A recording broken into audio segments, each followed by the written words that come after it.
فرمائے تمام مریضوں کی شفا یابی کے لیے، اس مجلس کی قبولیت کے لیے بآواز بلند درود پڑھ دیجئے محمد و آل محمد۔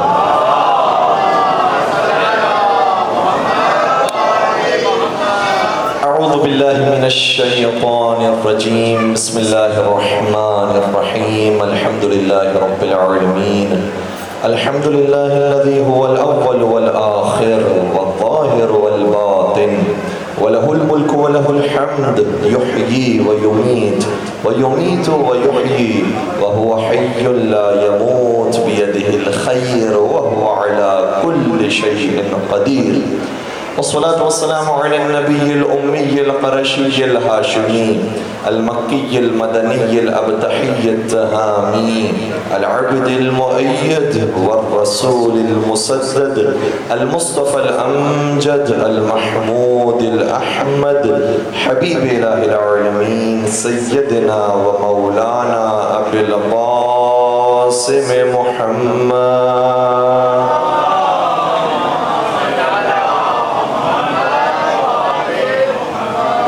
الطيبين الطاهرين المعصومين المظلومين الذين أذهب الله عنهم الرجس وطهرهم تطهيرا،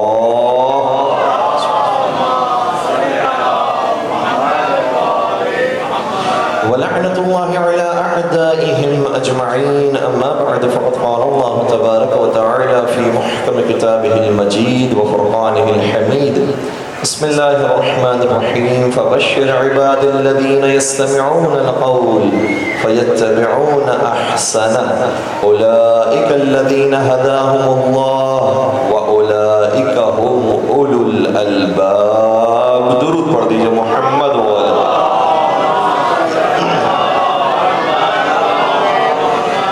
اعزائے گرامی قدر، تشنگان ہدایت اور چراغ اہل بیت کے عنوان پر آج ہماری تیسری گفتگو ہے، اور آپ کی خدمت میں جو مسلسل عرائض بیان کی جا رہے ہیں اس میں کوشش کی جا رہی ہے کہ ہم اپنے اس طریقے کو سمجھنے کی کوشش کریں کہ جس کے ذریعے ہم ہدایت کر سکیں، کیونکہ جب ہم چراغ ہدایت سے وابستہ ہیں تو یقیناً انہوں نے یہ ہمیں طریقے سکھائے ہیں کہ کیسے اپنا پیغام دوسروں میں منتشر کیا جائے۔ سب سے بڑی مثال چونکہ ہم ایام عزا کے اندر موجود ہیں، واقع کربلا ایک سب سے بڑی مثال ہے کہ امام علی مقام نے کس طریقے سے مختلف مقامات پر اپنے پیغامات کو عام کیا کہ مجھے پہچانو میں کون ہوں، اور پہچانوانے کے بعد یہ کہا کہ اب ہماری ذمہ داری بنتی ہے کہ ہم کربلا کی طرف رخ کریں، لہذا تم اگر چاہو تو ہمارے ساتھ لشکر میں شامل ہو جاؤ۔ جناب زہیر ابن شامل ہو گئے لیکن عبید اللہ ابن حر جعفی شامل نہیں ہوا۔ آج ہم یہ سوال بدرخواست چونکہ بچے بھی اور ہمارے نوجوان بھی یہاں پر موجود ہیں، یہ سوال ذہن میں پیدا ہوتا ہے کہ کیا صرف زہیر ابن جناب حر وہ تھے کہ جنہوں نے لشکر یزیدی کو چھوڑا اور لشکر امام حسین کی طرف آئے، یا دیگر اور افراد بھی تھے کہ جو ہدایت پاتے ہیں؟ دیکھیں، ہدایت پانے والوں کی تعداد بہت زیادہ ہے، لیکن بہت بڑی تعداد وہ ہے جن کو امام حسین بیان کر رہے ہیں کہ مجھے پہچانوں میں کون ہوں، جانتے بھی ہیں لیکن اس کے باوجود قدم ہدایت کے راستے پر نہیں رکھتے۔ کیوں؟ وجہ بہت واضح سی ہے، وجہ یہ ہے کہ وہ اسی دنیا کو اپنی کل کائنات سمجھتے ہیں، اور اس میں سب سے بنیادی مثال عمر سعد کی ہے۔ عمر سعد بہت اچھے طریقے سے جانتا تھا کہ کہاں حق ہے کہاں باطل ہے، اس لیے جب ابن زیاد نے اس کو کہا کہ اے عمر سعد تجھے حسین کا سر لے کر آنا ہے، تو کہتا ہے یہ غلطی تو میں کبھی نہیں کر سکتا، کیسے ہو سکتا ہے کہ حسین ابن علی کو میں شہید کروں؟ کہ پھر وہ جو پروانہ حکومت کا تجھے دیا ہے وہ واپس دے دے، وہ حکومت اب تجھے نہیں ملے گی جو ملک رہے کی حکومت ملنی تھی۔ عمر سعد کہتا ہے کہ مجھے تھوڑا سا وقت میں سوچ کے بتاتا ہوں، مختلف لوگوں سے مشورے لیے، سب نے کہا عمر سعد یہ کام نہ کرنا، لیکن دل میں محبت دنیا اتنی زیادہ تھی، دل میں حکومت کی محبت اتنی زیادہ تھی، اور پروردگار ہر ایک کے ساتھ یہ کام کرتا ہے۔ میری زندگی کے اندر میرے اعتبارات سے امتحانات آئیں گے کہ تمہارے پاس یہ چوائس بھی ہے، یہ چوائس بھی ہے، دیکھو کس میں اللہ کی خوشنودی ہے اور کس میں تمہارا ذاتی مفاد موجود ہے۔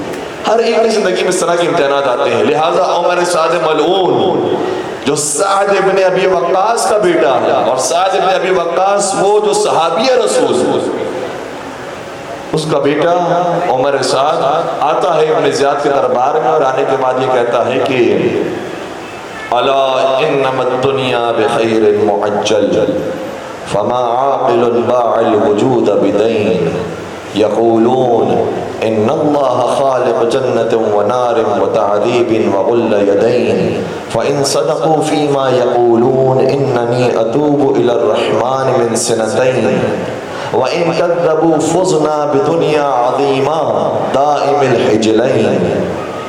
عمر سعد یہ کہتا ہے، توجہ رکھیے گا، عمر سعد کے سامنے بات بہت واضح ہے، ہدایت کہاں پر ہے، لیکن کیوں جانے کے لیے تیار نہیں ہے؟ شیطان نے کیا اس کے ذہن میں بہانہ دیا ہے وہ سننے کے قابل۔ عمر سعد یہ کہتا ہے کہ اے ابن زیاد، میں بہت سوچتا رہا کہ میں کس طرف جاؤں اور میں آؤں اس طرف یا نہ آؤں، لیکن میں کیا کروں، میں تیری پیشکش کو اس لیے قبول کر رہا ہوں کیونکہ جو تو پیشکش کر رہا ہے وہ ابھی مجھے نقد ملنے والی ہے، اور جس جنت کا خدا نے مجھے وعدہ دیا ہے وہ تو مجھے بعد میں ملنے والی ہے، اور تو نے کوئی عقل مند انسان ایسا دیکھا ہے جو نقد کو چھوڑ دے اور ادھار پر بھروسہ کرے؟ استغفر اللہ استغفر اللہ۔ کیسے کیسی دلیلیں شیطان دے کر جا رہا ہے۔ یہ نقد جس کو تو نقد کہہ رہا ہے یہ بھی نقد نہیں ہے، یہ بھی تجھے اس کام کے بعد ملنے والا ہے، کیا بھروسہ ہے یہ کام کرتے تجھے موت آ جائے۔ یہ جو تو نقد کی باتیں کر رہا ہے، کیش کی باتیں کر رہا ہے، یہ بھی تجھے نہ ملے، لیکن نہیں، شیطان نے ڈال دی یہ بات، جنت ادھار ہے، یہ ابھی نقد مل رہا ہے، اس لیے نقد کو میں کیوں چھوڑ دوں، ادھار پر کیوں بھروسہ کروں۔ پھر آگے کہتا ہے کہ جو جنت بھی ملنے والی ہے اس کے بارے میں کچھ پتہ نہیں ہے، پتہ نہیں جنت ملے گی بھی نہیں بھی ملے گی، ہوگی بھی جنت یا نہیں ہوگی، نعوذ باللہ اس کی جملہ ہی ہے۔ یقولون، یہ تو لوگوں نے بات مشہور کر دی ہے کہ ان اللہ خالق جنت ونار وتعذیب وغل یدین، یہ کوئی جنت بھی ہے، کوئی جہنم بھی ہے، کوئی عذاب بھی ہے، پتہ چلے وہاں پر کہ کچھ بھی نہیں تھا تو کم از کم مجھے دنیا تو مل گئی۔ اب اگر انسان کا جنت اور جہنم پر بھی عقیدہ نہ ہو تو کیا وہ مسلمان رہ سکتا ہے؟ یہ مسلمان بھی نہیں ہے، اس کا بلیو ہی نہیں ہے، جنت پر جہنم پر اس کا بلیو ہی نہیں ہے، تو قیامت پر اس کا بلیو نہ ہو پھر وہ مسلمان بھی نہیں رہ سکتا۔ پھر ایک تیسری بات جو شیطان اپنا پورا مکمل کام کیا ہے، شیطان نے تیسری بات یہ کی کہ اور اگر جنت و جہنم ہوئی بھی تو بھی تیرے پاس ایک راستہ ہے، تو یہ کام کر لے، حسین کو مار دے، پہنچ جا رہے کی حکومت تک، اور اس کے بعد تو توبہ کر لے،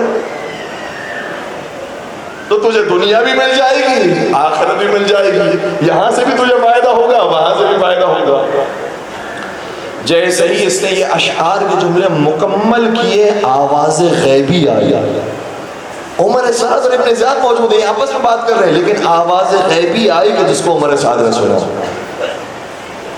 یا اخسر الدنیا، اے کائنات میں سب سے زیادہ خسارہ اٹھانے والے، خبردار یہ خیال بھی نہ کرنا کہ تفوزو بعد قتل حسین، حسین کو شہید کرنے کے بعد تو کامیاب ہو سکے گا۔ اور تاریخ یہ کہتی ہے کہ عمر سعد جس نے شیطان نے ایسا اس کو پھنسایا تھا جال کے اندر کہ تجھے دنیا بھی مل جائے گی، تجھے آخرت بھی مل جائے گی، تاریخ نے ثابت کیا ہے کہ حسین کو شہید کرنے کے بعد عمر سعد کو نہ دنیا ملی نہ آخرت ملی۔ انسان کو بہت ہوشیار رہنا پڑتا ہے، بعض دفعہ یہ سمجھ رہا ہوتا ہے کہ میں بڑی چالاکی دکھا رہا ہوں، میں نے ڈوج دے دیا خدا کو بھی، خدا کو کوئی ڈوج نہیں دے سکتا۔ یخادعون اللہ والذین آمنوا وما یخدعون الا انفسهم، جو چاہتے ہیں کہ اللہ کو اور مومنین کو دھوکہ دے وہ ان کو دھوکہ نہیں دے رہے، وہ اپنے آپ کو دھوکہ دے رہے۔ اس لیے بہت سوچ سمجھ کے قدم اٹھانا چاہیے۔ اس لیے بعض افراد تو وہ تھے کہ جن کو شیطان نے دھوکہ دیا، لیکن بعض افراد وہ تھے کہ جنہوں نے رائے ہدایت کو ایکسپٹ کیا، توبہ کی اور آئے مولا امام حسین کے راستے اور اپنی جان کو قربان کیا۔ آج 14 صدیاں گزر گئی ہیں، ان پر ہم سلام بیچتے ہیں، بار بار جاتے ہیں، جس طریقے سے ہم روضہ حسین پر جاتے ہیں، روضہ شہداء کربلا پر بھی جاتے ہیں، ان پر بھی جھکتے ہیں، ان کو بھی چومتے ہیں، ان پر بھی سلام بیچتے ہیں۔ یہ مقام انہوں نے پایا ہے۔ ان میں سے ایک دو اور نام آپ کی خدمت بیان کروں۔ ایک بڑا عجیب نام ہے، شاید ہمارے کسی نے اس طرح سے سنا نہ ہو، لیکن بہرحال آپ علماء کرام سے معلوم کیجئے گا، معتبر کتابوں کو دیکھیے گا۔ اس شخص کا نام ہے ابو الشعثاء۔ ابو الشعثاء کنیت ہے، ابو الشعثاء، لیکن اس کا نام اگر دیکھا جائے نا تو اس کا نام ہے یزید بن زیاد بن مہاجر۔ اور بعض نے لکھا محاسن. کیا نام ہے؟ نام ایسا ہے. مولا اس کو یہ نام سننے کے بعد یہ کہہ سکتے تیرا نام ہی ایسا ہے تو یہاں سے دفع ہو جاؤ. لیکن نہیں، مولا نہ شکلوں کو دیکھتے ہیں، نہ قبیلوں کو دیکھتے ہیں، نہ ناموں کو دیکھتے ہیں. مولا نسلوں کو دیکھتے ہیں، مولا نیتوں کو دیکھتے ہیں، مولا ارادوں کو دیکھتے ہیں، مولا دلوں کو دیکھتے ہیں. اگر کسی کا دل پاک ہے تو ظاہر کیسا ہی کیوں نہ ہو وہ حسینی ہے.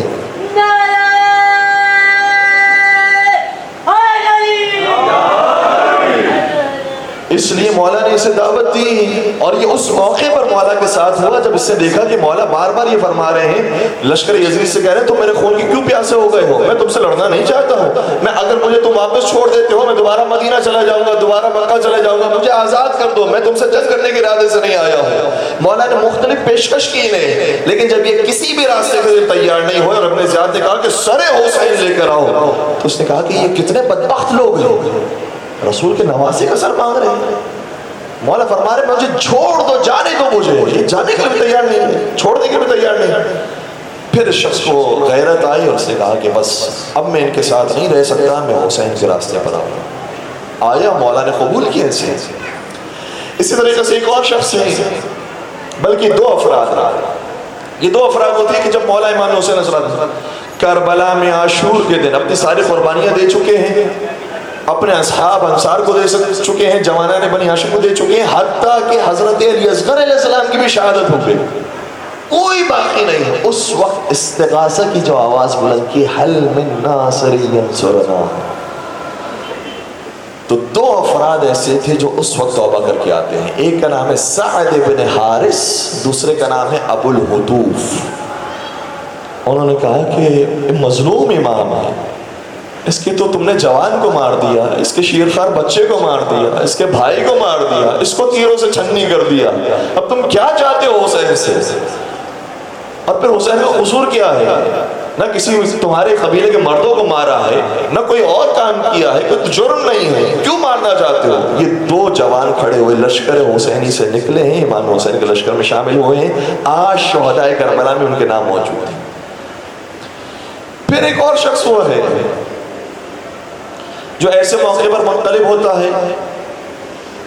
جب وہ کوفہ سے آیا تھا اور اس کا ارادہ یہ تھا، اپنی فیملی کے ساتھ موجود تھا، اس کا ارادہ یہ تھا کہ میں یزیدیوں کے ساتھ تو نہیں ہوں گا، لیکن پتہ نہیں ہے مجھے کہ صحیح راستہ کہاں پر ہے. دیکھیں کبھی کبھار انسان کی زندگی کے اندر ایسا ہوتا ہے کہ اس کو یہ تو پتہ ہے کہ یہ لوگ غلط ہیں، لیکن صحیح کہاں ہے یہ نہیں پتہ. تو یہ تو پتہ چل گیا تھا کہ یہ لوگ غلط ہیں، صحیح کہاں پر ہے اس کی تلاش میں تھا. کوفہ سے باہر نکلا اور کوفہ سے باہر نکلنے کے بعد اپنی راستہ طے کر رہا تھا کہ پتہ چلا یہاں پر تو کوفے والے جمع ہو رہے ہیں. معلوم کیا یہ کیوں جمع ہو رہے ہیں؟ بتایا کہ اس لیے جمع ہو رہے ہیں تاکہ رسول کے نواسے کو مارے، تاکہ اہل بیت کو تہہ دیکھ کر دیں. جب اس نے سنا کہ اتنی بڑی تعداد صرف ایک خانوادے کو خون کے پیاسے ہو گئے ہیں تو معلوم تو کریں یہ خانوادہ ہے کس کا خاندان. آئے تو صحیح معلوم تو کریں اس کی غلطی کیا ہے. یہ آئے ہیں اور باقاعدہ ان کے جملے تاریخ کے اندر موجود ہیں. کہتے ہیں کہ خدا کی قسم میرا ارادہ یہ تھا کہ میں مشرکوں سے لڑوں گا، میں کافروں سے لڑوں گا، لیکن جب میں نے ان کی یہ حالت دیکھی تو میں نے کہا یہ مشرک سے زیادہ بدتر ہے جو رسول کے نواسے خون کے پیاسے. یہ کیوں مشرکوں سے لڑنے کے لیے نکلا تھا؟ اس لیے نکلا تھا کیونکہ یہ خود عیسائی تھا. بعض کتاب موجود ہے یہ خود عیسائی تھا، اور بعض میں اس کا نام وہاب قلبی ہے، بعض میں اس کا نام عبداللہ بن عمیر قلبی ہے. یہ آیا اور مولا امام حسین کے لشکر کے ساتھ ملحق ہوا. امام حسین سے گفتگو ہوئی، سمجھ میں آ گیا کہ رائے حق کہاں پر ہے. یہ کربلا پہنچا اور کربلا پہنچنے کے بعد ایسی قربانی دی ہے اس نے کہ جب یہ جوان شہید ہوا ہے تو بعض روایتوں کے مطابق اس کی والدہ جو ام وہب تھی وہ وہاں موجود تھی، اور بعض کے مطابق اس کی زوجہ اگر عبداللہ بن عمیر نام ہے تو وہ خاتون آگے بڑھی اور خاتون نے آگے بڑھ کے کہا کہ تم نے اگر میرا جوان مار دیا ہے تو میں تم سے اس کا بدلہ لوں گا. اور آئی اپنے جوان کے لاشے پر جب یہ پہنچی تو فوج اشقیاء نے اس خاتون کو بھی مار ڈالا، اور یہ خاتون بھی جام شہادت نوش فرماتی ہے. 72 شہداء کربلا میں اگر کوئی خاتون ہے تو یہ ام وہاب قلبی ہے. اتنا بلند مقام جناب ام وہب کلبی کا ہے. تو کچھ ایسے تھے جنہوں نے ہدایت کو قبول کیا، چاہے اپنی جان پر بھی بات آ گئی، ہدایت کو قبول کیا، کیونکہ ان کے لیے بات بہت واضح تھی کہ ہم زندگی جتنی بھی گزارنے آخر مرنا ہے. سید البشر نہ رہے تو کون رہے گا؟ ہر ایک کو جانا ہے. اور کیا ہی بہترین موقع ہے کہ ہماری موت آئے تو راہ خدا میں آ جائے. اس لیے افراد تھے جو تیار ہو گئے. لیکن ان میں سے بعض ایسے تھے جنہوں نے ایک اور روشنی بھی جلائی. سنیے گا میرے ساتھ ساتھ ہیں. ایک اور روشنی بھی جلائی، ایک اور چراغ بھی جلایا. اس زمانے میں طریقہ یہ ہوتا تھا کہ جب کوئی جنگ پر جاتا تھا تو رجس پڑھتا تھا کہ میں کون ہوں، میرا تعارف کیا ہے، میں کس قبیلے سے ہوں. ٹھیک ہے. ان میں سے کچھ رجس اتنے خوبصورت ہیں جو یہ بتاتے ہیں کہ ہمارا تعلق صرف حسین سے نہیں ہے، حسین کے آباء و اجداد سے بھی ہے. ہم صرف حسین کو ماننے والے نہیں ہیں بلکہ حسن مجتبیٰ کو بھی ماننے والے ہیں، مولا علی کو بھی ماننے والے ہیں، رسول خدا کو بھی ماننے والے ہیں. یہ بتانا کیوں ضروری تھا؟ یہ بتانا آج ہمیں معلوم ہوتا ہے ضروری ہے. بعض لوگ یہ سمجھتے ہیں کہ کربلا میں صرف جنگ حسین اور یزید کی تھی. یہ حسین اور یزید کی جنگ نہیں تھی، یہ حسینیت اور یزیدیت کی جنگ تھی. اس لیے ایک اور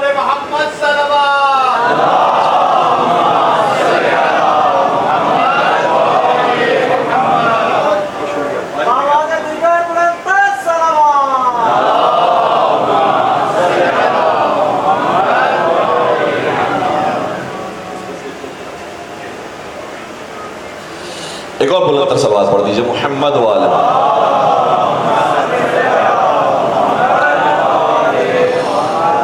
تو بہت سے نے اپنا تعارف کروایا اور بتایا کہ ہم کون ہیں اور کس دین پر ہیں. سنیے گا تعارف کیا تھا. نافع بن ہلال جملی جب میدان میں آتے ہیں اور رجس پڑھتے ہیں تو یہ کہتے ہیں کہ انا الجملی وانا علی دین علی. میں جملی ہوں اور میں صرف حسین کے دین پر نہیں ہوں، میں تو علی کے دین پر ہوں. جب کہا کہ انا دین علی تو سامنے سے جو لڑنے کے لیے آیا تھا اس نے بھی بتایا کہ میں کون ہوں. اس نے کہا کہ انا علی دین فلان. فلان کا ایک اور ہم وزن بنتا ہے، اس کو آپ خود تلاش کیجئے گا. میں فلان کے دین پر ہوں، میں تیرے مقابلے میں آیا ہوں لڑنے کے لیے. جب اس نے کہا کہ انا علی دین فلان تو انہوں نے پھر جواب دیا، کہا کہ بل انت علی دین شیطان. تو یہ نہ کہیں کہ تو فلان کے دین پر، تو شیطان کے دین پر. اور دونوں نے اپنا تعارف کروا کے بتا دیا کہ یہ جنگ صرف 61 ہجری کی جنگ نہیں ہے، یہ بہت پرانی جنگ ہے. ایسا نہیں ہو سکتا کہ کوئی واقع پیش آئے اور اس کے پیچھے کوئی اسباب نہ ہو. آج بھی کوئی واقع پیش آتا ہے، بلکہ میں تو چھوٹی سی مثال آپ کی خدمت بیان کروں. اگر میں نے ابھی آپ کی خدمت میں جو پانی طلب کیا ہے، تو اگر پانی اس مقام پر جہاں پر رکھا میرے حساب سے ہونا چاہیے تھا وہاں موجود نہیں ہے، تو پھر اس کے پیچھے کوئی اسباب ہوں گے کہ وہ پانی کیوں یہاں پر ہے، کون لے کر آیا ہے. ساری چیزیں چھوٹی سی چیز کے اندر بھی ہوتی ہے. اگر یہ مائک ابھی کام کر رہا ہے تو اس کے پیچھے اسباب ہے، اس کے پیچھے پوری ٹیم موجود ہے، تب جا کر یہ آواز آپ تک پہنچ رہی ہے. اور ابھی ہمارے ایک بھائی نے کہا کہ ہماری آواز جہاں تک جا رہی ہے وہاں پر شاید بعض سبیل ایسی لگی ہوئی ہیں کہ جہاں پر بلند آواز سے شاید نوحے لگائے گئے ہیں. بہرحال وہ بھی ایک عبادت ہے، لیکن اگر ان نوحوں کو ایسے مقام پر جا کر لگایا جائے کہ جہاں سے ہماری آواز نہ ٹکرائے تو وہ نوحوں سے بھی استفادہ کریں گے اور جو سننے والے ہیں وہ ہماری مجلس سے بھی استفادہ کریں گے. تو ہر چیز کے پیچھے ایک سبب ہوتا ہے. واقع کربلا اتنا عظیم واقع پیش آیا اور پیچھے کوئی وجہ ہی نہ ہو. نہیں، پیچھے پورا ایک سلسلہ ہے، اور ایسا سلسلہ ہے کہ حتیٰ یہ کہنے والے تھے کہ تم نے ہمارے خلیفہ کو پیاسا مارا ہے اس لیے ہم حسین کو پیاسا ماریں گے. اب وہ خلیفہ بھی تلاش کیجیے گا کہ جس کو پیاسا مارا تھا، اور دیکھیے گا کہ وہ پیاسا جو مر رہا تھا تو کس نے پانی پلایا ہے. کیونکہ علی والوں کا طریقہ یہ ہوتا ہے کہ کبھی دشمن پر بھی پانی بند نہیں کرتے ہیں، اور انہی سے تو ہم نے ایک طریقہ سیکھا ہے کہ آج مجلسیں بھی لگاتے ہیں تو سبیل حسین بھی لگاتے ہیں. اور ان سبیلوں پر پابندی نہیں ہوتی کہ جس طریقے سے بعض مسجدوں میں پابندی ہوتی ہے یہ صرف فلاں کے لیے ہے، یہ صرف فلاں کے لیے ہے. جب سبیل حسین لگتی ہے تو وہ سب کے لیے لگتی ہے.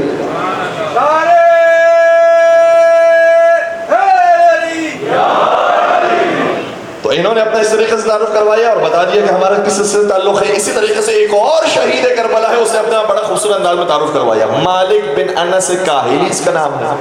اچھا میں ان شہداء کربلا کے نام اس لیے بھی لے رہا ہوں تاکہ ان کو بھی ٹریبیوٹ پیش ہو. ہمارے پاس 10 دن کے اندر وقت نہیں ہوتا کہ ہر ایک کا ذکر کیا جائے, لیکن فرصت نکالنی پڑتی ہے اور نکل آئی ہے, تو ہم نے سوچا کہ کچھ نام مزید اور نوجوانوں کی ذہنوں تک منتقل ہو جائیں کہ یہ افراد وہ تھے کہ جنہوں نے امام حسین پر اپنی جانوں کو قربان کیا. مالک بن انس کاہلی یہ جب آئے میدان کربلا میں تو یہ رجس پڑھنے لگے, آل علی شیعۃ الرحمن وآل حرب شیعۃ الشیطان. علی کی اولاد وہ ہے جو اللہ کے شیعہ ہیں, اللہ کے ماننے والے ہیں, علی کی اولاد وہ ہے, اور جو حرب کی اولاد ہے وہ شیطان کے شیعہ ہیں. اب یہ حرب کون ہے یہ بھی آپ تلاش کیجئے گا, آج کے ہوم ورک بہت زیادہ ہو گئے کہ حرب کون ہے, جس کے بارے میں کہا کہ حرب کی اولاد وہ ہے جو شیطان کے شیعہ ہیں. اور خلاصہ یہ ہے کہ جو مولا امام حسین نے بھی ایک جملے کے اندر بیان فرمایا جب بالکل آخری وقت آ گیا عاشور کے دن, فرمایا یا شیعۃ آل ابی سفیان, اے ابو سفیان کی اولاد کے شیعہ, فوج یزیدی جتنے بھی ہے آل ابو سفیان کے ماننے والوں, ان لم تکن لکم دین وکنتم لا تخافون المعاد فکونوا احرارا فی دنیاکم. اگر تم کسی دین کے پابند نہیں ہو, اصل اسلام کے پابند نہیں ہو, تو کم از کم کسی کے نوکر نہ بنو, دنیا میں آزاد بندوں کی طرح جیو. کیوں کسی کی غلامی کرتے ہو, کیوں کسی کی نوکری کرتے ہو؟ اگر تمہیں نہیں معلوم ہے کہ راستہ کہاں صحیح ہے تو کم از کم آزاد بندوں کی طرح جیو, کیوں ان کے لشکر کے اندر شامل ہو گئے ہو؟ تو مولا نے وہاں پر بھی بیان فرمایا ہے کہ ان کا سلسلہ کہاں سے ہے اور ہمارا سلسلہ کہاں سے ہے. اس لیے واضح ہونا چاہیے انسان کے لیے کہ کربلا کے اندر جو پیش آیا ہے وہ ایک مرتبہ کا واقعہ نہیں ہے, اس کے پیچھے پوری ہسٹری موجود ہے. اور جو ائمہ علیہ السلام نے سکھایا طریقہ اتنا پیارا طریقہ ہے, اس میں ایسا نہیں کہ کوئی ایسا جملہ کہو کہ جس سے سامنے والا تیش میں آ جائے, نہیں, پیار اور محبت کے ذریعے بات کرو, سامنے والے تک بات بھی منتقل ہو جائے اور اپنی بات بھی پہنچ جائے. 8ویں سرکار حضرت امام علی رضا علیہ السلام کا زمانہ ہے.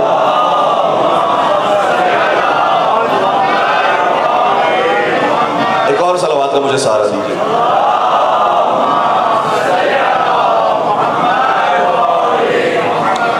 مامون الرشید خلیفہ وقت ہے, اس نے یہ طے کیا کہ جب امام رضا کو ولی عہد بنا لیا جائے تو پھر ایک مرتبہ سب سے بیعت کروائی جائے, امام رضا کی بھی بیعت ہو جائے اور میری بھی دوبارہ سے بیعت ہو جائے. بیعت کے لیے بڑے بڑے سرداروں کو بلایا, دربار سجا ہوا تھا, ہر ایک آیا بیعت کرنے کے لیے. پہلے مامون کے ہاتھ پہ بیعت کرتا تھا, پھر آگے جا کر ایک گوشے میں امام رضا موجود تھے, وہاں پر امام رضا کے ہاتھ پہ بیعت کرتا تھا, اور یہ بیعت کر کر کے جانے لگے. جب یہ جا رہے تھے تو امام رضا تشریف لائے مامون کے پاس. اب دیکھیے کمال کی بات ہے, اور مامون کے قریب آ کر سرگوشی کرتے ہوئے ایک آہستہ سی بات بیان کی.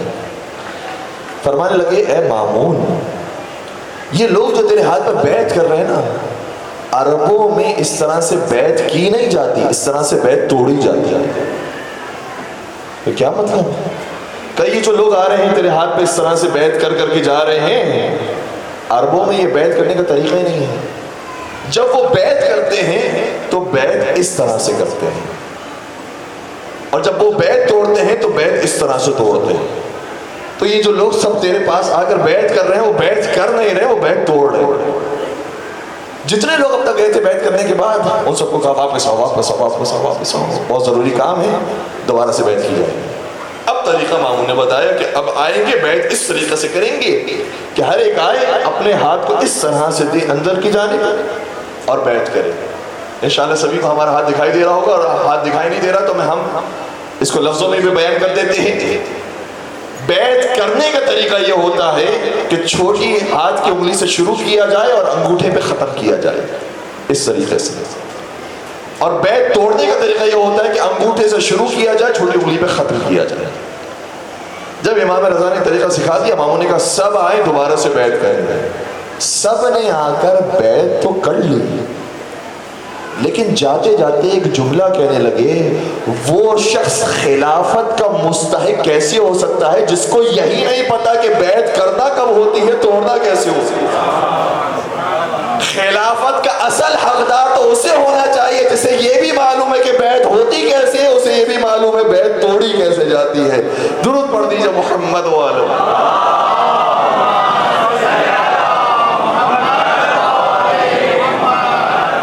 تو کبھی کبھار کوئی چھوٹی سی بات ہوتی ہے، چھوٹا سا مشورہ ہوتا ہے، لیکن بر وقت ہوتا ہے تو لوگوں کے ذہن میں وہ ایک سوال کریٹ کرتا ہے کہ ہاں اصل حقدار تو اسے ہونا چاہیے نا، یہ کہ کسی اور کو بنایا جائے۔ اور یہ طریقہ بہت خوبصورت طریقہ ہے، یہ طریقہ ہمیں قرآن کریم کے اندر بھی نظر آتا ہے، اہل بیت کی سیرت میں نظر آتا ہے، علماء کی سیرت میں نظر آتا ہے۔ میں جلدی سے اس طریقے کے حوالے سے ایک دو مثالیں پیش کروں گا اور دوسرے طریقے کو آپ کے ساتھ بیان کروں گا۔ قرآن کریم کے اندر حضرت ابراہیم علیہ السلام کا واقعہ موجود ہے۔ واقعات بہت سارے ہیں، بڑے خوبصورت واقعے اور ان کی ہدایت کے بڑے خوبصورت پیغامات ہیں۔ اس میں سے ایک واقعہ یہ ہے کہ حضرت ابراہیم علیہ السلام نے اپنے قوم والوں کے پاس آ کر کہا کہ اگر تم ستارہ پرستی نہیں چھوڑتے ہو، چاند پرستی نہیں چھوڑتے ہو، سورج پرستی نہیں چھوڑتے ہو تو ہاں میں آتا ہوں، میں کہتا ہوں کہ ٹھیک ہے، میں بھی اس کو ستارے کو خدا مان لیتا ہوں۔ قرآن میں آیت موجود ہے، حضرت ابراہیم علیہ السلام نے آ کر کہا یہ ستارہ خدا ہے۔ لیکن تھوڑی دیر نہیں گزری تھی، جب رات ختم ہوئی تو کہا کہ میں اس کو کہ جو ڈھل جائے اس کو خدا نہیں مان سکتا، لہذا پھر اگلی رات کا انتظار کیا۔ ایسا محسوس ہوتا ہے کہ جیسے جو مہینے کی پہلی رات ہوتی ہے اس سے پہلے کی رات تھی، جب چاند غائب ہو جاتا ہے۔ اگلی رات آئی، چاند نظر آ گیا، چاند دیکھا تو چاند زیادہ بڑا تھا۔ حضرت ابراہیم نے کہا کہ ہاں لگتا ہے کہ یہ خدا ہوگا جو زیادہ بڑا ہے، کہ یہ میرا خدا ہے۔ سب نے کہا ماشاءاللہ کیا بات ہے، حضرت ابراہیم بھی کہہ رہے ہیں کہ یہی میرا خدا ہے۔ ہم بھی کہتے تھے کہ جو غائب ہوتا ہے وہ خدا نہیں ہوتا ہے، جو دکھائی دے وہ خدا ہوتا ہے۔ کہا یہ خدا ہے۔ تھوڑا تھوڑا سا حضرت ابراہیم ان کے ساتھ قریب آنے لگے، لیکن پھر وہ رات بھی ختم ہوئی تو چاند بھی ختم ہو گیا۔ کہا جو ختم ہو جائے وہ خدا نہیں ہوتا۔ پھر جب دن آیا تو حضرت ابراہیم نے کہا کہ راتوں میں تو خدا کو تلاش کیا نہیں ملا، دن میں تلاش کرتے ہیں۔ دن میں دیکھا تو ایک سورج جو پوری آب و تاب کے ساتھ چمک رہا ہے، اتنا بڑا ہے، کہنے لگا یہ جو بڑا ہے یہ تو واقعی بہت عظیم ہے، کہ یہ میرا خدا ہے۔ لیکن جب دن ختم ہوا تو وہ بھی ڈوب گیا۔ کہا جو ڈوب جائے وہ خدا نہیں ہوتا۔ اور اس کے بعد فرمانے لگی میں اس کو خدا مانتا ہوں جو ستاروں کا بنانے والا ہے، چاند کا بنانے والا ہے، سورج کا بنانے والا ہے۔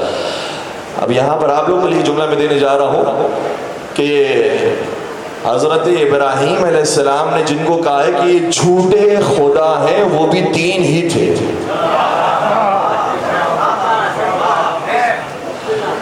تو خدا نے تو ابراہیم نے بیان کیا ہے کہ یہ تین جو جھوٹے ہیں وہ نہیں ہو سکتے، جو ایک سچا ہے وہ خدا ہے۔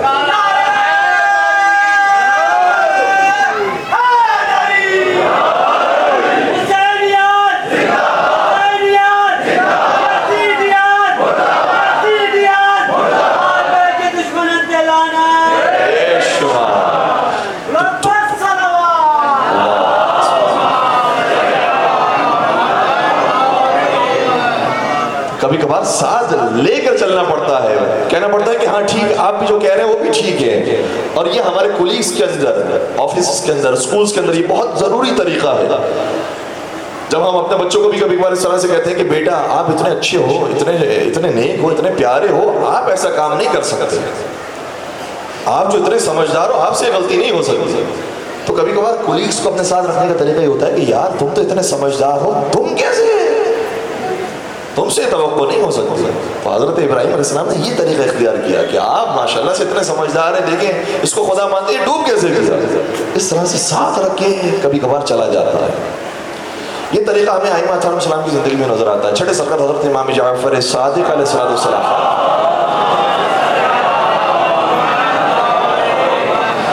ایک مرتبہ اپنے رشتہ دار ہی سے جھگڑا ہوا، رشتہ دار نے آ کر بہت ساری باتیں کی امام صادق کے سامنے، اور طیش میں آ کر وہ چلا گیا۔ جب لڑائی کر کے وہ چلا گیا، اگلے دن امام صادق اس کے دروازے پر پہنچے۔ جب دروازے پر امام صادق کو کہا کہ کیا ہوا جعفر صادق، کیا کام ہے؟ کہا کہ جب تم سے ہماری گفتگو ہوئی اور ہم گھر گئے تو میں نے قرآن کریم کھولا، اب اپنے اوپر بات رکھ کے بیان کر رہے ہیں، میں نے قرآن کریم کھولا تو میں قرآن پڑھتے پڑھتے اس آیت پر پہنچا کہ قرآن کہہ رہا ہے والذین یصلون ما امر اللہ بہ ان یوصل، اللہ کے نیک بندے وہ ہوتے ہیں جو ان رشتوں کو باقی رکھتے ہیں جنہیں اللہ نے بنایا ہے۔ میں چاہتا ہوں کہ میرا شمار نیک بندوں میں ہو جائے اور میں ان رشتوں کی پاسداری کروں، لہٰذا میں تم سے معافی مانگنے کے لیے آیا ہوں کہ اگر مجھ سے غلطی ہوئی ہو تو تم مجھے معاف کر دو۔ کہنے لگا کہ نہیں اے امام صادق، آپ سے غلطی نہیں ہوئی تھی، غلطی میری تھی۔ آپ تو جو کہہ رہے تھے بالکل ٹھیک کہہ رہے تھے، میں قصوروار تھا۔ امام صادق نے ہمیں یہ درس دیا، طریقہ سکھایا ہے، کبھی کبھار اپنے اوپر رکھ کے بات کی جاتی ہے تاکہ سامنے والا سمجھ جائے کہ وہ غلطی پر ہے، وہ غلطی پر ہے، تو اس کو حوصلہ دیا جاتا ہے، سمجھایا جاتا ہے، پیار محبت کی زبان استعمال کی جاتی ہے۔ کبھی کبھار پھر ایک اور طریقہ بھی ہوتا ہے، وہ طریقہ کیا ہوتا ہے؟ تھوڑا سا اس سے مختلف ہے۔ اس میں طریقہ یہ ہوتا ہے کہ اپنے آپ کو بھی اور سامنے والے کو بھی، دونوں کو بیلنس رکھ کے کہا جاتا ہے کہ شاید یا تو گمراہی پر ہے یا تو میں گمراہی پر ہے۔ یہ دوسرا طریقہ، یہ بھی قرآن کریم کے اندر موجود ہے۔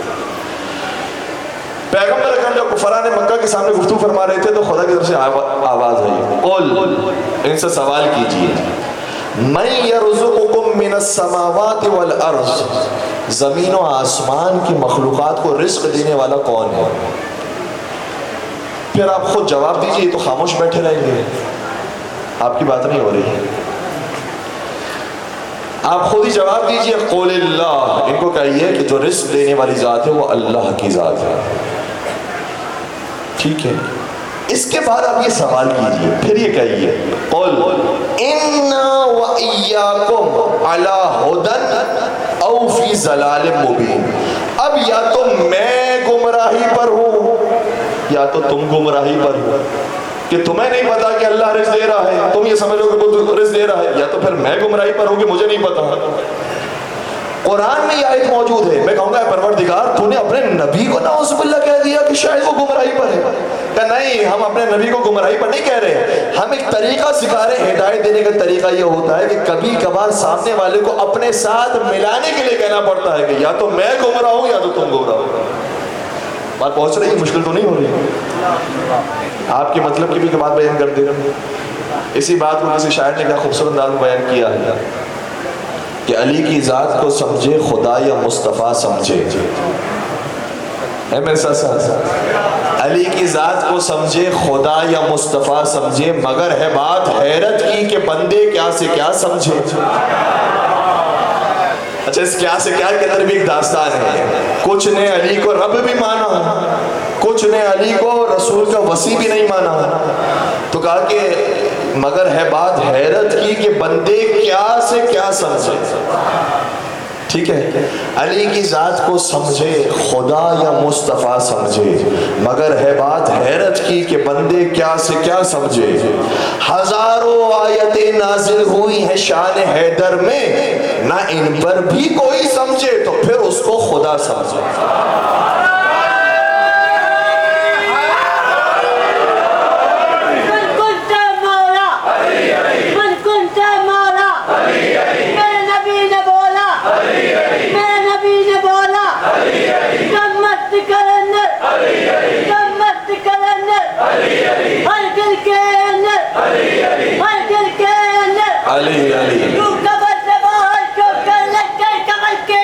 علی علی علی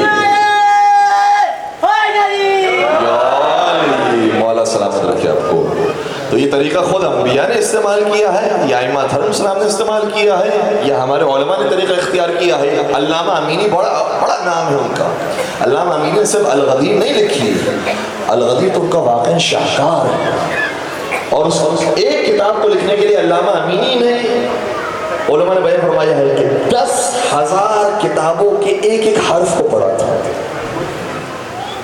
10,000، یہ ایسے نہیں کہ صرف صفر لگا دیے گئے تو 10,000 بن جاتا ہے، ایک صفر لگانے کے لیے بڑی محنت کرنی پڑتی ہے، تب جا کے 10,000 کی صفر لگتے ہیں۔ 10,000 کتابوں کو پڑھ کر صرف ایک کتاب لکھی، اور 10,000 تو وہ تھے کہ جن کے ایک ایک لفظ کو پڑھا۔ 1,00,000 کتابیں اور تھی جس کی صرف ورگردانی کی تھی۔ اتنی کتابوں کے مطالعے کے بعد صرف ایک کتاب لکھی، الغدیر۔ اور اس ایک کتاب لکھنے کے لیے انہوں نے بہت جگہوں پر سفر کیا. بڑے عابد تھے, بڑے زاہد تھے. ان کے ایسے ایسے واقعات ہیں, یہ لگتا ہے کہ جیسے کوئی معجزاتی شخصیت ہے, کرامات ہے واقعی ان کی.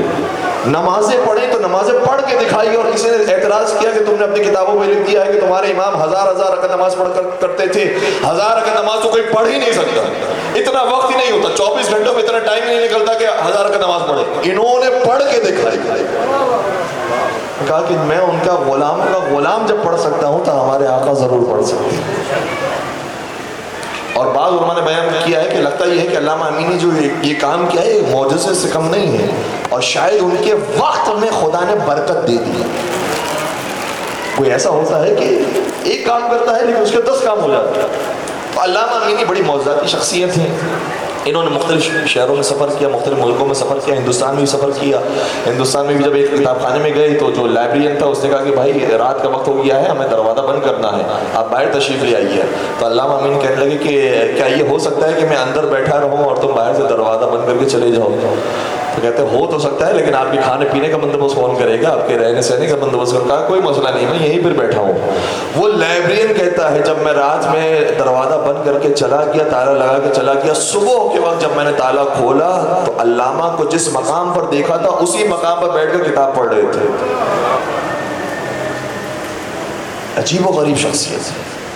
وہ علامہ امینی ایک مرتبہ کسی عرب ملک میں جب گئے ہوئے تھے, وہاں کے کسی صاحب نے ان کو پہچان لیا, کہا یہ بڑی زبردست شخصیت ہے, ان کو اپنے گھر پہ دعوت میں بلاتے ہیں. دعوت میں بلایا گیا تو علامہ امینی نے کہا کہ جب میں دعوت میں آؤں گا تو کوئی دوسرا تو نہیں ہوگا نا؟ کہا نہیں, کیوں نہیں, دوسرے بھی آئیں گے. کیونکہ ان کا تعلق دوسرے مسلک سے تھا, لہٰذا دوسروں کو بھی بلائے گا. انہوں نے شرط رکھ دی کہ اگر کھانے پر آپ نے بلایا ہے تو پھر کہیں کہ کوئی گفتگو نہ کرے. گفتگو, اگر گفتگو شروع ہوئی تو پھر ہمارے پاس کہنے کو بہت کچھ ہے, اور اگر گفتگو کے لیے بلایا ہے تو کھانے کا بہانہ نہ دیں, پھر باقاعدہ مناظرہ رکھیں کہ نہیں آپ کو ہم کھانے پہ بلانا چاہتے ہیں, آپ سے محبت ہے, کوئی گفتگو نہیں ہوگی. سب سے شرط لگا دی گئی کہ کوئی گفتگو نہیں کرے گا, صرف آ کر کھانا کھائیں گے چلے جائیں گے. جب علامہ امین کھانے کے لیے پہنچے تو کیا دیکھا کہ ماشاءاللہ انہوں نے تو 70 علماء کو دعوت دی تھی. یہ تو ہو نہیں سکتا کہ کوئی خاموش رہے, کوئی تو کچھ بولے گا. اب میزبان سے انہوں نے کہا کہ بھائی آپ نے تو کہا تھا کہ کوئی بات نہ کرے. کہا کہ ہاں سب کو سمجھا دیا, کوئی آپ سے بات نہیں کرے گا, سب خاموش تھی کہ کھانا کھائیں گے اور چلے جائیں گے. جب سب نے کھانا کھا لیا اور جانے کا وقت آیا تو کسی صاحب نے بول دیا کیا ماشاءاللہ سے اتنے بڑے بڑے علماء موجود ہیں, تو ہم اس دسترخوان کو بابرکت بنانے کے لیے ایک ایک رسول اللہ کی حدیث سناتے ہیں. علامہ نے کہا دیکھیں میں نے کہا تھا گڑبڑ ہو سکتی ہے. کہا نہیں کوئی ایسی بات نہیں ہے, سب ایک سادہ سی حدیث جو متفق علیہ ہے وہ سنائیں گے. سب نے ایک ایک حدیث سنائی جو متفق علیہ ہے. اب جب خود علامہ کی باری آئی تو انہوں نے کہا یہ موقع بڑا اچھا ہے, متفق علیہ حدیث کی بات ہو رہی ہے نا, تو ہم بھی ایک متفق علیہ حدیث سناتے ہیں. کیا یہ متفق علیہ روایت نہیں ہے کہ نبی نے فرمایا تھا من مات ولم یعرف امام زمانہ مات میتۃ جاہلیہ, کہ جو شخص مر گیا اور امام زمانہ کی معرفت کے بغیر مرا تو وہ جاہلیت کی موت مرا. جہالت اور ہوتا ہے, جاہلیت اور ہوتا ہے. جہالت کہتے ہیں کم علمی کو, نادانی کو. جاہلیت کہتے ہیں کفر کو. جو زمانہ اسلام سے پہلے کا زمانہ تھا وہ جاہلیت کا زمانہ تھا, کفر کا زمانہ تھا, اس کو کہتے ہیں. تو رسول کی حدیث یہ ہے کہ جو اپنے امام کی معرفت کے بغیر مر جائے وہ کفر کی موت مرتا ہے. اب انہوں نے سوال امام زمانہ پر نہیں کیا, انہوں نے صرف اتنا سوال کیا کہ مجھے یہ بتائیے حضرت فاطمہ زہرا سلام اللہ علیہا اس دنیا سے رخصت ہوئی تو ان کے زمانے کا امام کون تھا؟ ان کے زمانے کا امام کون تھا جن کی معرفت کے ساتھ بیوی اس دنیا سے گئی؟ کیونکہ معرفت کے ساتھ گئی ہوں گی تبھی تو جاہلیت کی موت نہیں مری, تبھی تو ایمان کے ساتھ گئی ہے, تبھی تو کامل الایمان ہو کر گئی ہے.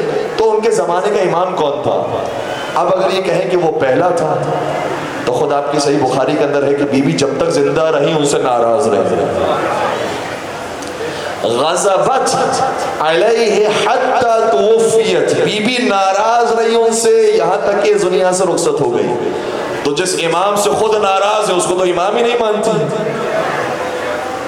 اور اگر آپ یہ کہیں کہ نہیں بی بی کا کوئی امام نہیں تھا تو حدیث رسول کہہ رہی ہے جس کا کوئی امام نہ ہو وہ جاہلیت کی موت مرتا ہے، وہ بی بی خاتون جنت ہے۔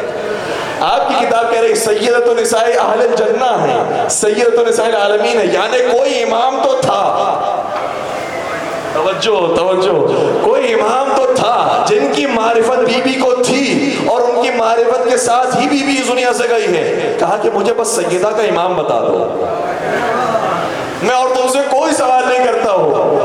حدیث کہتی ہے جو بغیر معرفت امام کے جائے وہ جاہلیت کی موت ہے۔ سیدہ اگر بغیر معرفت امام کے چلے گئے تو جاہلیت کی موت ہے۔ اس کا مطلب کوئی ان کے زمانے کا امام ہے، مجھے امام کا نام بتا دو۔ سوال کیا جی آپ بتائیے، آپ بتائیے، آپ بتائیے، آپ بتائیے، سب کے سر نیچے ہیں، اور جیسے بزرگوں نے میدان سے فرار کیا تھا ویسے اس دسترخوان سے فرار کیا، اور خود میزبان قریب آ کر سوال یہ کرتا ہے کہ جو آپ نے بات کی ہے بالکل ٹھیک کی ہے، اور آپ نے مجھے اس حدیث کے ذریعے علی تک پہنچا دیا۔ میں یقین کے ساتھ کہہ سکتا ہوں کہ سیدہ بغیر امام کے نہیں گئی ہے، ان کے زمانے کا امام علی بن ابی طالب علیہ السلام۔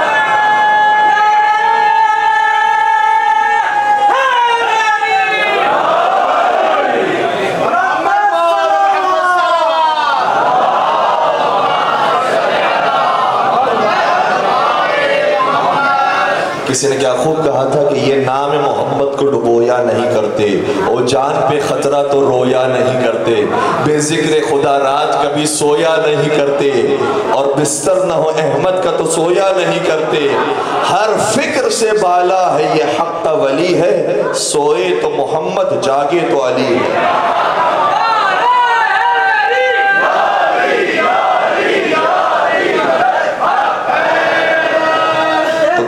کبھی کبھار اپنے ساتھ رکھنا پڑتا ہے اور اس کے بعد بتایا جاتا ہے کہ بھائی یہ سیدھی بات ہے، یا تو تم اس طرف ہو یا اس طرف ہو۔ ٹھیک ہے، یہاں تک میں آپ کو لے کر آ گیا، تھوڑا سا وقت ہمارے پاس ہے اور میں تھوڑی سی توجہ آپ کی چاہوں گا، ایک مشکل مرحلے کی طرف لے کر آ گیا۔ یہ طریقہ جو قرآن نے اختیار کیا ہے، جو انبیاء نے اختیار کیا ہے کہ اپنے آپ کو بھی رکھو اس مرحلے پر اور سامنے والے کو بھی رکھو اس مرحلے پر، یہی کام دشمن نے بھی استعمال کیا۔ توجہ، دشمن نے بھی یہی کام استعمال کیا، اور کون سا دشمن؟ مولا علی کا دشمن، حاکم شام، جو اپنے زمانے کا سب سے زیادہ بڑا سیاستدان تھا، سب سے ہوشیار چالاک انسان، اس نے اسی پالیسی کو اختیار کیا علی کے مقابلے میں۔ اور ابن ابی الحدید معتزلی نے لکھا کہ خدا کی قسم علی کے علاوہ کوئی اس کو جواب دے ہی نہیں سکتا تھا۔ حاکم شام نے ایک خط لکھا علی بن ابی طالب کو اور کہا کہ آپ کو معلوم تو ہے نا کہ مولا متقیان جب حکومت میں اور خلافت میں آئے ہیں تو فوراً سے کہا تھا کہ جو شام کا حاکم ہے اس کو معزول کر دیا جائے، میں اپنا نیا حاکم اس پر منصوب کروں گا، لیکن وہ ماننے کے لیے تیار نہیں ہوا اور کہا کہ نہیں، میں اپنی جگہ پر حکومت رکھتا ہوں، میں اپنی جگہ پر خلافت رکھتا ہوں، اے علی تم غلط طریقے سے آئے ہو، خلافت مجھے ملنی چاہیے۔ ٹھیک ہے، مولا فرمانے کہ نہیں تم غلط ہو، یہ کہہ رہا ہے کہ نہیں تم غلط ہو۔ اس نے اتنی بڑی سیاست استعمال کی، کہنے لگا، ایک خط لکھا، کہا اے علی میں تمہارے بارے میں کیا کہوں، میرے مولا کو کہہ رہا ہے، اے علی میں تیرے بارے میں کیا کہوں، نعوذ باللہ، تو وہ ہے کہ جب پہلی دوسری تیسری خلافت کا زمانہ آیا تو نے ان کو بھی نہیں مانا تھا، اس لیے تجھ سے یہ بعید نہیں ہے کہ تم مجھے بھی نہ مانے، تو ویسے ان کو بھی نہیں مانتا تو مجھے بھی نہیں مانتا، لیکن ان کو مسلمانوں نے مانا تھا اور مجھے بھی مسلمانوں نے مان لیا۔ یا تو یہ کہے کہ تو نے ان کو نہیں مانا اور تیرا کام نہ ماننا ہے دوسروں کو تو تو مجھے بھی اس طرح سے نہیں مانتا، یا یہ کہے کہ تو مانتا ہے ان کو اور تو ان کو مانتا تھا لیکن مجھے نہیں مانتا۔ تو اے علی یہ بتائیے آپ کیا ان کو مانتے تھے اور صرف مجھے نہیں مانتے، یا ان کو بھی نہیں مانتے تھے اور مجھے بھی نہیں مانتے؟ میرے مولا کو ان ہاں اور نہ کے اندر پھنسا دیا۔ اگر علی کہے کہ ہاں میں ان کو مانتا تھا تو بھی مسئلہ ہے، اگر یہ کہے کہ نہیں میں ان کو نہیں مانتا تھا تو کہیں گے اسی طریقے سے مجھے بھی نہیں مانتے، تمہارا کام یہ ہے جو بھی حکم میں آ جائے اس کو نہیں مانتے۔ ابن ابی الحدید معتزلی نے کہا علی نے کیا جواب دیا ہے، اور علی کے علاوہ کوئی جواب نہیں دے سکتا۔ میرے مولا نے خط کا جواب دیا، اس کے بعد جب خط پہنچا تو وہ حیران ہو گیا، وہ سمجھ رہا تھا کہ یا ہاں میں جواب آئے گا یا نہ میں جواب آئے گا، لیکن میرے مولا نے جواب میں ہی لکھا کہ اے حاکم شام، تیرا کیا تعلق ہے ان مسلمانوں سے جو بہت پہلے کلمہ پڑھنے والے تھے؟ تیرا کوئی تعلق ان سے بنتا ہی نہیں ہے۔ کیوں؟ کیونکہ تو نے اس وقت کلمہ پڑھا جب گردن پر تیری تلوار آ گئی۔ یہ سوال کرنا اس کو زیب دیتا ہے جو پہلے سے مسلمان رہا ہو، اس لیے میں تجھے اس کا سوال کا جواب دینا پسند ہی نہیں کرتا کہ میں ان کا مانتا تھا یا نہیں مانتا تھا۔ یہ بتا کہ تو کب سے دار اسلام میں آیا کہ ہم تجھے جواب دیں کہ جو تو سوال پوچھ رہا ہے اس میں ہاں ہے یا اس میں نہ ہے۔ اللہ اکبر۔ علی ابن ابی طالب کے علاوہ کوئی لاجواب نہیں کر سکتا تھا۔ بس عزیزوں، میں نے آپ کو زحمت سماعت دی، کچھ اور باتیں تھی لیکن اس کو انشاءاللہ کل کی گفتگو میں عرض کریں گے۔ کربلا کے میدان میں جس طریقے سے کچھ ناموں کا آپ کی خدمت بیان کیا، اپنی جانیں انہوں نے پیش کی، اس میں سے کچھ اور نام ایسے ہیں کہ جن کا ذکر ہمارے یہاں کم کیا جاتا ہے، کوشش کروں گا کہ آج ان کا بھی نام آپ کی خدمت بیان کروں گا۔ یہ واقعہ ایسے شہداء کربلا ہے۔ ہمارے یہاں مشہور یہ ہے کہ حسین سب سے زیادہ غریب تھے، کوئی ساتھ دینے والا نہیں تھا، لیکن جو حقیقت کی نظر سے دیکھتے ہیں ان کو معلوم ہے کہ جتنے اصحاب حسین کو ملے ہیں اتنے کسی امام کو نہیں ملے۔ امام صادق یہ فرماتے رہے کاش 17 بھی ایسے مل جاتے جیسے 72 تھے، ہم قیام کرتے ہیں۔ کبھی فرمایا یہ 7-8 بھی جو ہے اگر یہ 70 کی تعداد میں ہوتے تو ہم قیام کرتے۔ جتنے حسین کو ملے ہیں اتنے کسی کو نہیں ملے۔ یہ ہوتے ہوتے شب عاشور کربلا میں امام حسین کے خیمے کے قریب موجود تھے۔ امام نے اس وقت ارشاد فرمایا کہ اے میرے ساتھیوں، تم نے واقعی وفاداری کا حق ادا کیا، اب میں تم سے اپنی بیعت کو اٹھاتا ہوں، تم جانا چاہو اپنے اپنے گھروں کی طرف امان کے ساتھ چلے جاؤ، کیونکہ اصل میں ان کا نشانہ میری جان ہے۔ یہ مجھے مار دیں گے، یہ ان کی فتحیابی ہو جائے گی، یہ جیت جائیں گے، یہ مجھ پر ظلم کریں گے، تم سے ان کو کوئی سروکار نہیں ہے، تم جانا چاہتے ہو چلے جاؤ۔ اللہ اکبر، کیسے وفادار اصحاب تھے۔ بعض نے آگے بڑھ کے جملہ کہا کہ آقا ہم جانے کے لیے تیار ہیں، لیکن یہ تو بتائیے کہ آپ کے راستے کو چھوڑ کر ہم جائیں کہاں؟ راستہ آپ بتا دیں ہم جانے کے لیے تیار ہیں، لیکن آپ کے در سے بہتر کوئی در نہیں ہے، آپ کے گھر سے بہتر کوئی گھر نہیں ہے۔ مولا نے محسوس کیا، بعض ارباب منبری کہتے ہیں کہ مولا نے چراغ کو خاموش کیا، کہ شاید اگر تمہیں شرم آ رہی ہو ہمارے چہرے کو دیکھ کر کہ کیسے حسین کو چھوڑ کر جائے، کوئی تکلف نہ کرو، چلے جاؤ یہاں سے۔ پھر بھی کوئی نہ گیا۔ کسی نے کیا خوب کہا تھا، شب عاشور مشعل بجا تو دی لیکن، شب عاشور مشعل بجا تو دی لیکن، چراغ ذہن کی لو تیز کر گئے شبیر۔ جب دوبارہ سے چراغ جلایا گیا، کہا کہ تم لوگ کیوں نہیں جاتے ہو؟ میں نے تم سے بیعت کو اٹھا لیا، جانا چاہتے ہو چلے جاؤ۔ کسی نے جواب دیا کہ آقا کیسے چھوڑ کر جائے؟ اگر ہمیں ایک جان کیا 70 مرتبہ بھی خدا زندگی دے، ہر زندگی کو آپ کے قدموں پر نچھاور کریں گے۔ یہ ہمیں تیر نہیں لگتے ہیں، ہم آپ کی خدمت میں پیش کریں گے۔ زہیر خین آگے بڑھے، کہا تو 70 کی بات کرتا ہے، میں 1000 کی بات کرتا ہوں۔ 1000 مرتبہ زندگی ملے، 1000 جانوں کو حسین پر قربان کریں گے، یعنی لا تعداد بے شمار زندگیاں بھی مل جائے حسین پر قربان ہوگا۔ بعض ارباب منبر کہتے ہیں کہ ایک جملہ شاید حبیب ابن مظاہر نے بھی کہا ہوگا اے حسین میں بھی جانے کے لیے تیار ہوں، لیکن اگر میں چلا گیا اور قیامت کے دن آپ کی ماں فاطمہ زہرا نے مجھ سے پوچھ لیا حبیب تو نے بھی اپنے دوست کا ساتھ چھوڑ دیا، تو بھی اپنے دوست کی دوستی کو بھول گیا، تو نے بھی حسین کا ساتھ نہ دیا، میں آپ کی والدہ کو کیا جواب دوں گا؟ اس لیے میں آپ کا ساتھ چھوڑ کر نہیں جاؤں گا۔ جب مولا نے یہ شوق و ذوق دیکھا، مولا نے ہر ایک کو اس کا مقام جنت میں دکھایا ہے۔ یہ روایت ہمارے پاس معتبر ذرائع سے موجود ہے، ہر ایک کو اس کا مقام دکھایا ہے، ہر ایک خوش ہو گیا ماشاءاللہ اس ایک رات کے بعد ہمیں یہ مقام ملنے والا ہے، یہ مقام ملنے والا ہے، ہر ایک خوش ہو گیا۔ اس کے بعد ایک عجیب و غریب واقعہ ملتا ہے کہ بریر حمدانی عبد الرحمن انصاری کے قریب آئے۔ ہر ایک صف کے اندر کھڑے تھے، ہتھیار بنا رہے تھے، صف کے اندر کھڑے تھے. بریر حمدانی اس موقع پر ایک مذاق کیا. جیسے مزاح کیا، عبد الرحمن انصاری کہنے لگے استغفر اللہ، ابھی کوئی مذاق کا وقت ہے؟ خانواد رسالت پر یہ کیفیت ہے اور تو مذاق کر رہا ہے. کہتا ہے کہ حسین نے مجھے جو مقام دکھایا نا، اس کے بعد میرے دل کے اندر وہ خوشی کی کیفیت آ گئی ہے کہ مجھ سے رہا نہیں جاتا. اب دل چاہتا ہے کہ میں خوش ہوں اور میں خوش کروں. یہ کیفیت ہو گئی تھی شہدائے کربلا کی. ہر ایک نے مقام دیکھ لیا، بڑی خوشی خوشی جا رہے تھے. انہی میں سے ایک وہاب کلبی بھی تھے، گئے مقتل کی طرف، شہید ہو گئے، سر تن سے جدا کیا گیا. وہاب کلبی کا سر اٹھا کر ماں کی طرف پھینکا.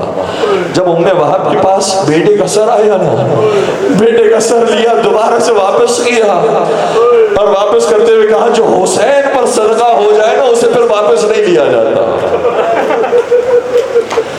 یہ کربلا کی ماؤں کے، یہ کربلا کے جوانوں کے جذبات ہیں. انہی میں سے ایک اور نام ہے ابو ثمامہ ساعدی کا. یہ موجود تھے جب زہیر قربان ہو گئے، حبیب قربان ہو گئے، یہ موجود تھے.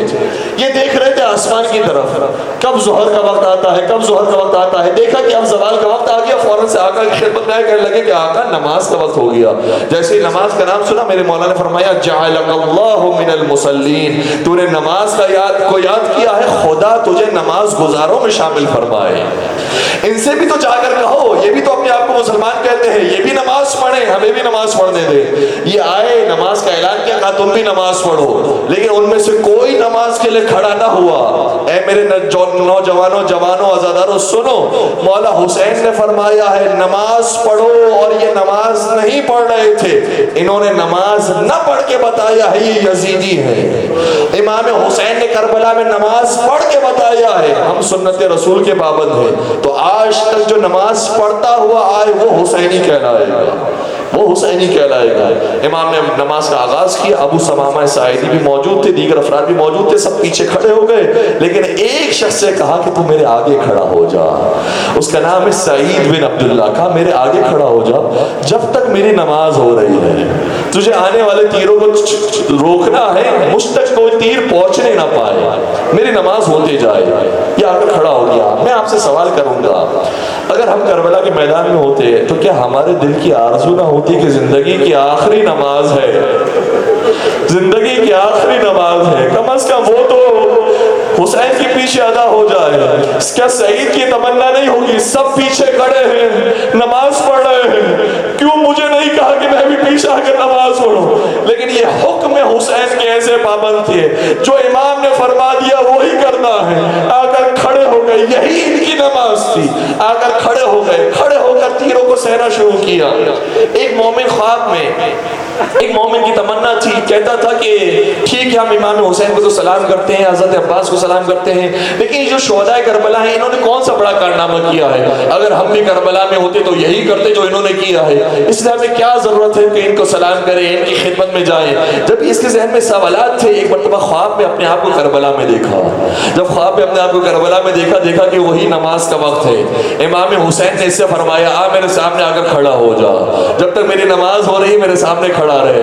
یہ خواب میں دیکھ رہا ہے. ابھی جیسے نماز شروع ہوئی فوج اشقیہ قریب آنے لگی، دور سے تیروں کو جوڑا، تیر پھینکنے لگے. ایک ہی سنسناتا وہ جیسے تیر آیا، اس کو سمجھ نہ آیا میں کروں تو کیا کروں. جیسے ہی قریب آیا اپنے آپ کو بچایا، تیر امام پر پیوست ہو گیا.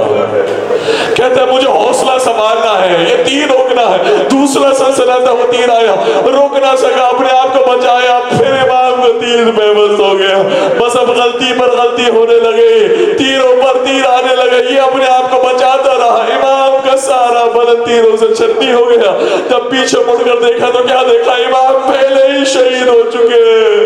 ایک مرتبہ خواب سے بیدار ہوا، کربلا کا رخ کر کے کہتا ہے السلام علیکم یا اولیاء اللہ و احباء.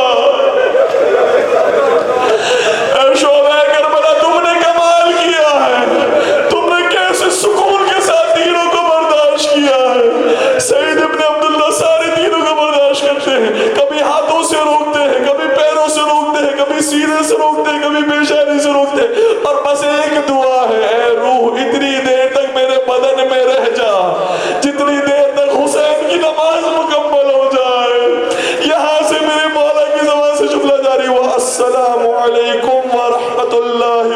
الصلاۃ، وہاں سعید زمین کربلا پر گرے، کہنے لگے السلام علیک یا ابا عبداللہ، میری بھی نماز مکمل ہو گئی۔ پھر ایک جملہ کہنے لگے، فرمانے لگے اوفیت یا ابن رسول اللہ، اے رسول اللہ کے بیٹے، کیا میں نے آپ کا حق ادا کر دیا؟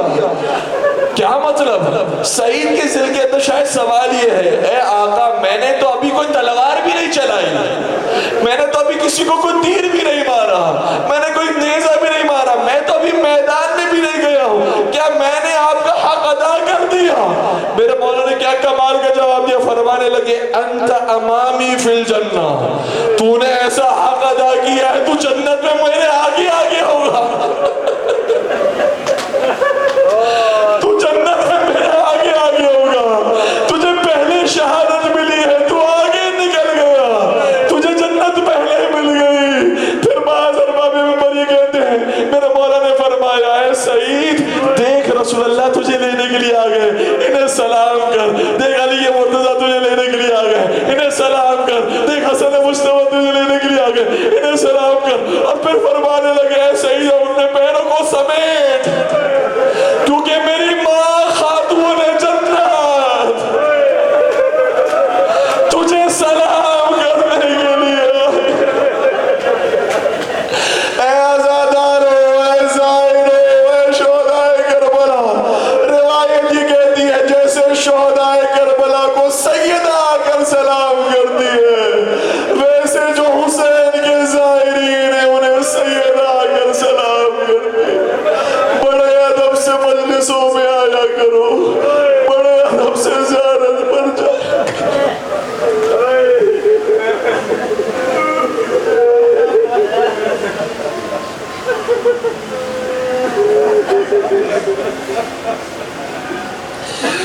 الا ولعنت اللہ علی القوم الظالمین وسيعلم الذین ظلموا ای منقلب ینقلبون۔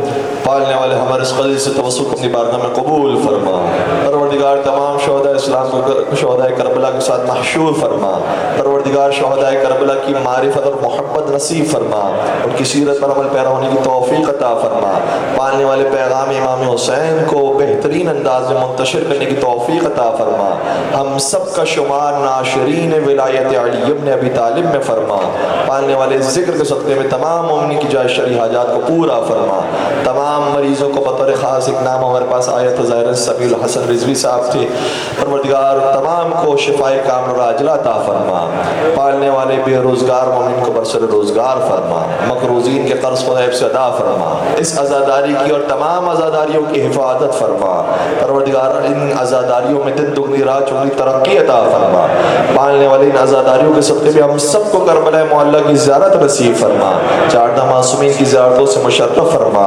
پروردگار اگر مشکلات زندگی میں آئی ہیں اس پر صبر و شکر کرنے کی توفیق عطا فرما، پالنے والے جو ہم نے نہیں مانگا اور ہمارے حق میں بہتر ہے وہ بھی ہمیں نصیب فرما، اور ہماری تمام دعائیں ادھوری ہے اگر یہ دعا پوری نہ ہوئی کہ زمانے کے امام کے ظہور میں تعجیل فرما، ہمیں ان کے عاشقین محبین سچے چاہنے والے اور ماننے والوں میں شمار فرما، ربنا تقبل منا انك انت السميع العليم وتب علينا انك انت التواب الرحيم برحمتك يا ارحم الراحمين۔